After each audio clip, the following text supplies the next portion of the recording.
శ్రీ శివాయ గురవే నమః. గురవే సర్వలోకానాం విషజే భవరోగిణాం నిధయే సర్వవిద్యానాం దక్షిణామూర్తయే నమః అని దక్షిణామూర్తి శరణిస్తూ చెప్పవలసిన ధారాళంగా సరళంగా చెప్పాలని చెప్పుకుంటే ఒకసారి మనం 1500వ శతాబ్దంలో ఉన్నటువంటి కవుల గురించి చెప్పుకుంటున్నాము. 15-16 అష్టకాలు ఏంటో మనం చూద్దాం. అసలు అష్టకం అంటే ఏం చూసి జనార్దన అష్టకం చెప్దాం ఒకసారి. అందులో జనార్దన అష్టకం 8 పద్యముల శ్లోక గుచ్ఛం. ఇది సాధారణంగా దేవతా స్త్రీలను స్తుతింటుంది.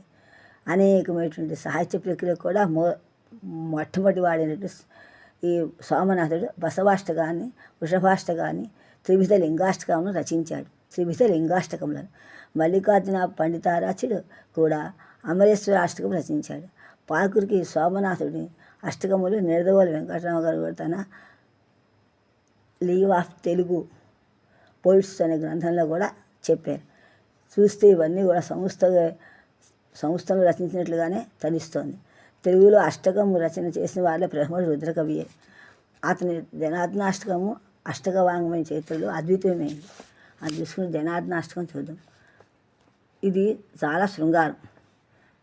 ధనుజమర్దన అని కందుకూరి జనార్దన అని రాశారు. ఆయన మొగడంతో విరహోత్కంఠితైనటువంటి దక్షిణాయకుడైన జనార్దనుని తన యొక్క స్వీయ అనురక్తిగా చేసుకొని చెప్పడమే దీని యొక్క జనార్దనాష్టంగా ప్రత్యేకత. అదే రుద్రకవి రచించినటువంటి జనార్దనాష్టమం కందుకూరు జనార్దనునికే అంకితం చేశాడు. ఇది మత్త కోకిల వృత్తలక్షణం.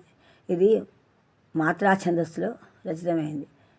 జనార్దనాష్టం మొట్టమొదట చాటు పద్యముల రూపమున వ్యాప్తి వచ్చింది, లోకంలోకి వచ్చింది.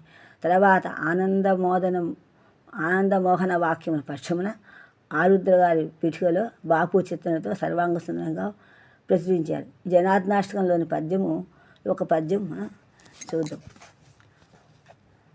జంట నేత్రములంటి చూచితే జాజి పూలు పూసెరామింటి త్రోవను చూచుచుండగా మేఘవర్ణము గొప్పెరా కంటిలోనొక పండు వెన్నెల కాయుచున్నది ఏమిరా కంటిలేరా ధనుజమర్దన కందుకూరి జనార్దన వెన్నెల కాయుచున్నది ఏమిరా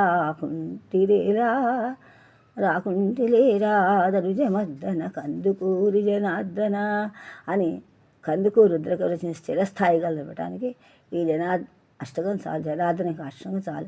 రాఘవాష్టకం, వెంకటేశ్వరాష్టకం కూడా తర్వాత రాశారు.